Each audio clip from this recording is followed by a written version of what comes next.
મીરા, મીરા કેટલી વાર હવે? આમને આમ મોડું થઈ જશે. અરે આવું છું બાબા, રેડી તો થવા દો. હા, શું પહેર્યું છે પાછું? શું પહેર્યું છે? કુર્તી પહેરી છે. કેમ બીજી પહેરી આવું? એ તને જીન્સ અને ટોપ પહેરવાનું ના પાડી હતી તો પાછો આ ડ્રેસ પહેરીને આવતી રહી. દેવાંગ, તમને વાંધો શું છે? પેલા જીન્સ પહેર્યું તું તો એમાં વાંધો હતો, હવે ડ્રેસ પહેર્યો છે તો આમાં વાંધો છે. તમે કરવા શું ઈચ્છો છો? મેં તને કહ્યું હતું ને કે આપણા પહેરવેશ પ્રમાણે તું તૈયાર થઈને આવજે. મીન્સ કે સાડી પહેરવાની હતી યાર. સાડી પહેરે તો કેટલી સારી લાગે, તને નથી ખબર પડતી? શું વાત કરો છો તમે? સાડી પહેરે તો સારા લાગે એટલે તમે એવું જ કહેવા માંગો છો ને કે સાડી સિવાય બીજા કોઈ પણ કપડાં દુનિયાના કોઈ પણ વ્યક્તિને સારા ન લાગે? ના ના, સારા લાગતા હશે પણ મારી નજરમાં સાડી બેસ્ટ. સાડી સારો ઓપ્શન છે. તું સાડી પહેરી લે જલ્દી એટલે આપણે જઈએ. ચાલ. ઓકે, મને પણ તમે આ ફોર્મલ કપડાં પહેર્યા ને સહેજે નથી ગમતું. મારી સાથે આવવું હોય ને તો જીન્સ પહેરીને આવો. અરે પણ કમાલની વાત કરી રહી છે તું. હું તને કહું છું કે સાદા કપડાં પહેરવાના ને તું છે કે તારા વિચારો મારા પર થોપી રહી છે કે હું મોડર્ન બનું. કેમ? આપણે પતિ પત્ની છીએ ને તો 50-50% ભાગીદાર હોવા જોઈએ ને બધી વસ્તુમાં. તો ઓબ્વિયસલી તમને ગમતા કપડાં હું પહેરીશ, મને ગમતા તમે પહેરજો. અરે પણ આવા કપડાં પહેરવા મને નથી ગમતા. Same to you. આવી સાડી પહેરવી મને નથી ગમતી. જો મીરા, લગ્ન થઈ ગયા છે, તું આ ઘરની વહુ છે અને વહુમાં આટલા સંસ્કાર તો હોવા જ જોઈએ. એક્સક્યુઝ મી, સંસ્કારની વાત કરો છો તમે? અરે કપડાથી કોણ નક્કી કરશે કે કોનું ચરિત્ર કેવું છે, કોનામાં કેટલા સંસ્કાર છે? હા, લોકો અને સમાજ નક્કી કરશે, હું એકલો નહીં. હા, બધા વાતો કરશે કે કેવા કપડાઓ પહેરીને આવી છે, નવી નવી વહુ છે, નવા નવા લગ્ન થયા છે છતાં પણ જીન્સ ટોપ પહેરીને આવી છે. સમાજની વાત કરો છો ને? સમાજને શું છે? કોઈ પણ મુદ્દો જોઈએ છે. તમે સાદો સિમ્પલ ડ્રેસ પહેરીને ઘરની બહાર નીકળશો ને તો એમ કહેશે આનામાં તો બુદ્ધિ નથી, ગામડાનું જીવન જીવે છે, અક્કલ વગરની છે. અને તમે જીન્સ ટોપ પહેરશો તો તમે ચરિત્રહીન છો. વાવ. ના ના, એવી વાત નથી. સાદા કપડાં પહેરીશ ને તો લોકો એમ જ કહે છે કે વાહ, કેવી સંસ્કારી અને સારી ગુણિયલ વહુ લાવ્યો છે. હા, પણ એટલે જા, તું છે ને આ બધી બહેસ કરવાની છોડી દે ને સાડી પહેરીને આવ. એક્સક્યુઝ મી, હું શું કામ લોકો વિશે વિચારીને મારી જિંદગી જીવવાનું બંધ કરી દઉં? મને જે ગમે છે ને હું એ કરીશ. અને પ્લીઝ, હું છે ને આ લોકોની કેર નથી કરતી, એટલે લોકોની દુહાઈ મને નહીં આપવાની. આ તો ખોટી જ વાત થઈ ને મીરા. આપણા લગ્ન થયા ત્યારે તે જ મને કહ્યું હતું કે તમને જેવું ગમશે એવી રીતે હું રહીશ. આ ઘરમાં તમને, તમારા મમ્મીને અને તમારી બહેનને હંમેશા સાચવીને રાખીશ. આ બધી વાતો તે જ કરી હતી ને. તો રાખું છું ને, રાખું છું ને દેવાંગ. 100 વાતની એક વાત છે દેવાંગ, કપડાને અને જવાબદારીઓને કોઈ લેવા દેવા નથી. તમને ખબર છે, મમ્મી હોય કે દામિની બેન હોય, એ લોકોને મારાથી કોઈ જ ઇશ્યુ નથી. અરે મોસ્ટ ઓફલી ઘરમાં મેં એવું જોયું છે કે સાસુ વહુને ન બને, નણંદ ભોજાઈને ન બને. અહીંયા તો ઉલટું ચાલી રહ્યું છે. અમે બધા મસ્ત એક થઈને રહીએ છીએ ને તમે વચ્ચે આવો છો. વચ્ચે હું નથી આવતો. હું માત્ર તને સમજાવવાની કોશિશ કરી રહ્યો છું કે સાદા અને સિમ્પલ કપડાં પહેરવાથી લોકોને એવું લાગે કે આપણા સંસ્કારો સારા છે, તો પછી આ લોકોને બતાવવા માટે પણ સારા અને સંસ્કારી લાગવું પણ જરૂરી છે ને. હા, હવે લોકો મને સર્ટિફિકેટ આપશે ને મારે કેવા કપડાં પહેરવા જોઈએ. લોકોને છે ને પહેલા પોતાનું વિચારવું જોઈએ કે પોતે શું કરી રહ્યા છે, કારણ કે આ આખી દુનિયામાં દૂધનો ધોયેલો સિંગલ એક વ્યક્તિ પણ નથી. હા, તો પણ મેં ક્યાં કહ્યું છે કે બધા દૂધે ધોયેલા છે? અને જો દૂધે ધોયેલા હોત ને દેવાંગ તો એ મંદિરમાં પૂજાતા હોત. હા, તો એટલા માટે તો કહી રહ્યો છું કે સાડી પહેરી લે ને. દૂધે ધોયેલા કોઈ વ્યક્તિઓ નથી બહાર બજારમાં. ઓકે ફાઇન, મારે આવું જ નથી. નો પાર્ટીઝ, નો સારી. કઈ વાંધો નહીં, તારી મરજી છે. બાકી તારે જો આવવું હોય ને તો સાડી પહેરીને આવીશ તો લઈ જઈશ, નકર નહીં લઈ જાઉં. આ તો ચોખ્ખી વાત છે. નથી આવું મારે. એવી પાર્ટીઝને હું 10 વખત લાત મારીશ જે મારું માન ન હોય, જે મારા ફેવરેટ કપડાં પણ હું ન પહેરી શકું. Correct? It's okay, no problem. હું એકલો જતો રહીશ. પ્રોબ્લેમ હોય તો પણ તમે શું કરી શકો?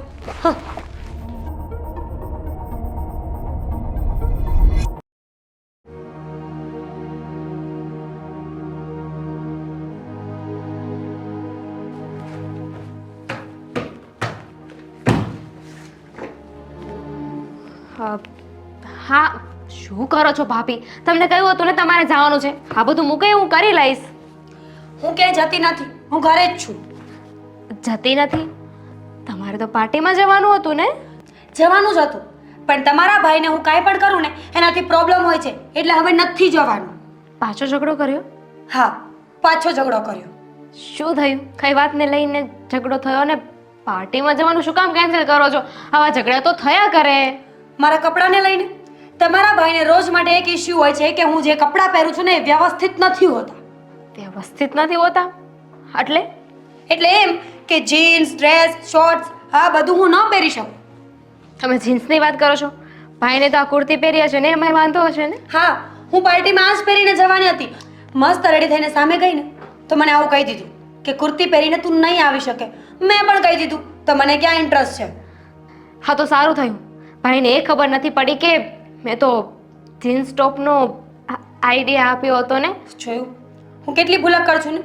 અત્યારે મારે કહી દેવાનું હતું કે તમારી બેને તો મને જીન્સ ટોપનું કીધું હતું તોય હું સારી છું કે મેં કુર્તી પહેરી છે.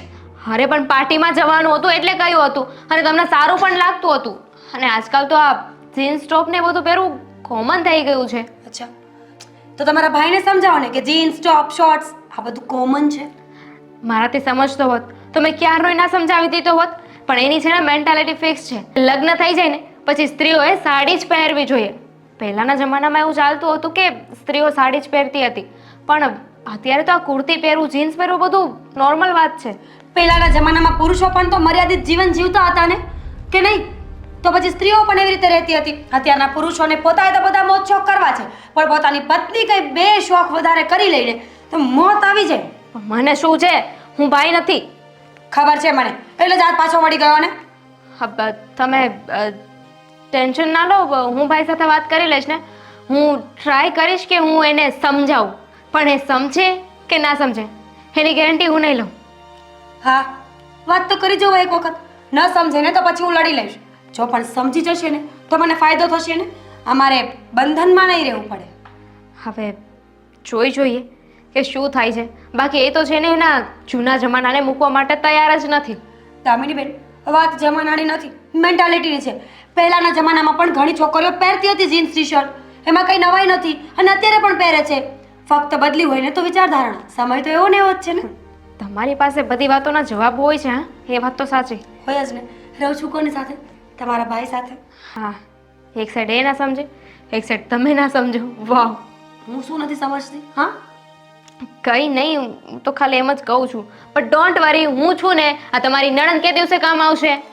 સિરિયસલી કહું છું દામિની બેન, તમારા ભાઈનું આ વર્તન મને નથી ગમતું. અરે મારા પણ કંઈ શોખ હોય, કંઈ અરમાન હોય. લગ્ન થઈ ગયા એનો મતલબ એવો થોડી હોય કે હું પિંજરામાં પુરાઈને રહીશ. માનું છું હું કે પરિવર્તન સંસારનો નિયમ છે, પણ ભાઈને આ વાત સમજતા થોડી વાર લાગશે. થોડી વાર લાગશે ને તો ચાલશે, વધારે વાર લાગશે ને તો પછી કંઈ વિચારવાનો ટાઈમ નહીં મળે. એટલે એમ જ કે હું મારી મનમરજીથી જીવવા માંડીશ, પછી જે થવું હોય થાય. હા, તમે તમારી મનમરજીથી જીવશો, પછી ભાઈને ખોટું લાગી જશે. એ સામે બોલશે, તમે સામે બોલશો, પછી હું વચ્ચે પડીશ, પછી મમ્મી વચ્ચે પડશે અને પછી અંદર બધા એકબીજા સાથે ઝઘડા કરીશું. સારું ને, ઝઘડા કરવાથી ખબર તો પડશે કે કોના મગજમાં શું ચાલી રહ્યું છે. આ તમે સાફ સફાઈ કરતા હતા ને કેરીઓન, જો પેલું સાઈડમાં કરોળિયાનું ઝાડું છે. ચલો હું ભાઈ સાથે વાત કરી આવું. હજુ અહીંયા જશે, કશે ગયો નહીં હોય.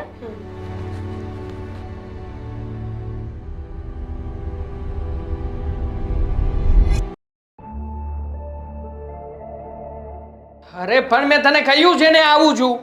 આ થોડી વાર શાંતિ રાખ ને ભાઈ તું. હા, ના નીકળું છું ઘરેથી. તો વાર તો લાગે ને તૈયાર થવામાં. હા, ફોન મૂક. હા, નથી આવું, જા આ છોડી દે, જા.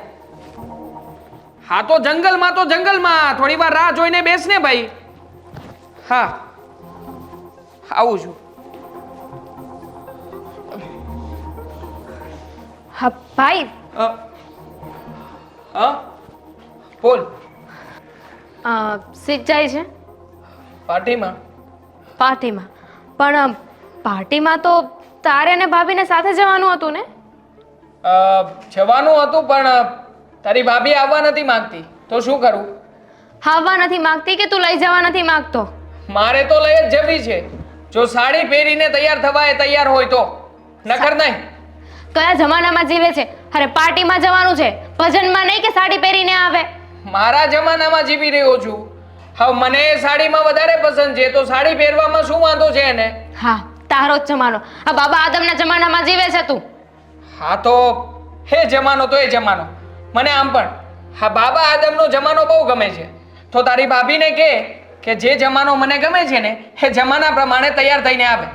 નહીં, એ તો શક્ય નથી ને, કારણ કે ત્યાં તમે લોકો જશો અને ભાભીએ સાડી પહેરી છે તો બધા વાતો કરશે કે આને એટલી પણ સેન્સ નથી કે પાર્ટીમાં આવ્યા છીએ ને તો સાડી પહેરીને ના આવવાનું હોય, થોડા વ્યવસ્થિત કપડાં પહેરીને જવાનું હોય. એ બધા વાતો કરશે કે વાહ હા કેટલી સંસ્કારી અને ગુણિયલ વહુ છે જે આજના સમયમાં પણ સાડી પહેરીને આવી છે. જે જગ્યાએ જે શોભતું હોય ને એ જ શોભે. મંદિરમાં કોઈ વેસ્ટર્ન કપડાં પહેરીને જાય ને તો સારું ન લાગે. ત્યાં સાડી કુર્તી અને વ્યવસ્થિત કપડાં પહેર્યા હોય ને એ સારું લાગે. અને પાર્ટીમાં જાઓ ને તો પાર્ટી પ્રમાણે કપડાં પહેરવાના હોય. તે પણ પાર્ટીમાં આપણે જઈ શું કામ રહ્યા છીએ? આ લોકોને બતાવવા માટે નહીં ને. આપણને જવાનું ઇન્વિટેશન છે, આપણી ફરજ છે, ફરજ બજાવીને આવતા રહીશું ને. સાચી વાત છે તારી, પણ તારી આ મેન્ટાલિટી મને નથી સમજાતી. હું આ જીન્સ પહેરું છું, ટોપ પહેરું છું, વેસ્ટર્ન કપડાં પહેરું છું, ત્યાં તને કોઈ ઇશ્યુ નથી. પણ એ સેમ વસ્તુ, અરે વેસ્ટર્નની તો વાત જવા દે, ભાભીએ તો ખાલી કુર્તી પહેરી હતી તો એ કુર્તીમાં તને પ્રોબ્લેમ છે? તું પહેરી શકે કારણ કે તું હજી નાની છે, તારા લગ્ન નથી થયા. અને વાત રહી તારી ભાભીની, તો એના તો હવે લગ્ન થઈ ગયા છે ને પત્ની છે મારી, આ ઘરની વહુ છે, તો વહુ પ્રમાણે શોભે ને એવા જ કપડામાં એ સારી લાગે. વહુને જે શોભતું હોય ને એ બધા જ ગુણ છે એમનામાં. તારે એમને સમજાવવાની જરૂર નથી. એમનામાં એટલી બુદ્ધિ છે ને એટલે જ લગ્ન કરીને આવ્યા છે અને આપણા ઘરને સાચવે છે. હા હા માની લઉં તારી વાત, ચાલ. પણ આપણા ઘરમાં મમ્મીને પણ નથી જોતી તું. કેટલાય વર્ષ થઈ ગયા છે એમને. હા ક્યારેય પણ જોયા છે તે એમને. હા ઘણા બધા પ્રસંગોમાં જતા હોય છે, ઘણી બધી વખત મારી સાથે પણ આવે છે, હંમેશા સાડીમાં હોય છે. કોઈએ તો એમને કહ્યું નહીં કે તમે આવી સાડી શું કામ પહેરો છો? હા તમારે તો મોડર્ન કપડાં પહેરવા જોઈએ. એટલે તારા કહેવાનો મતલબ એમ છે કે જ્યાં સુધી લગ્ન ના થાય ત્યાં સુધી માણસે બધા શોખ કરવા જોઈએ, બધા મોજ શોખ કરવાના, અને લગ્ન થઈ જાય એટલે જીવન જીવવાનું ભૂલી જવાનું. ના ના, લગ્ન થઈ જાય પછી સાચી રીતે જીવન જીવવાની શરૂઆત કરવી જોઈએ, અને એ પણ મર્યાદામાં રહીને. મર્યાદામાં? હા, મારી ભૂલ થઈ ગઈ ને કે મેં તને રોક્યો અને કીધું. તારે પાર્ટીમાં જવાનું મોડું થતું હશે ને? હા મોડું તો થઈ જ રહ્યું છે, પણ આજે સાંભળવા માંગતો હતો કે તારી ભાભીનું ઉપરાણું લઈને તું આવી છે, તો શું આ તારી ભાભી તૈયાર થઈ છે કે નહીં? પણ નહીં, હા તારા ભાભીએ તો તને વધારે ચડાવીને મોકલી છે અહીંયા. હું નાની કીકલી નથી કે મને કોઈ કાંઈ કહે અને હું માની લઉં. સમજી ગયો? જે સાચું હતું ને એ હું તને કહેવા આવી હતી. તારે ભાભીને ના લઈ જાવ ને સાથે તો નહીં લઈ જતો, અને ભાભીને લઈ જાવ હોય ને તો ભાભી કુર્તી પહેરીને જ આવશે. નહીં, તારી ભાભીને આવવું હોય તો સાડી પહેરીને આવશે, બાકી લઈ જવાનો ને લાવવાનો મને કોઈ શોખ નથી. તો જા ને એકલો, કોણ કહે છે તને? છે જ રહ્યો હતો, આ તે મને રોક્યો છે અહીંયા. આમ પણ જા આવે. હા જઈ રહ્યો છું. હા આનું કાંઈક તો કરવું પડશે. કોઈ વાતને સમજવા તૈયાર નથી. હેલો મિત્રો, જો તમને અમારો વિડીયો પસંદ આવ્યો હોય તો અમારી ચેનલને લાઈક કરો, શેર કરો અને સબસ્ક્રાઇબ કરો. Thank you.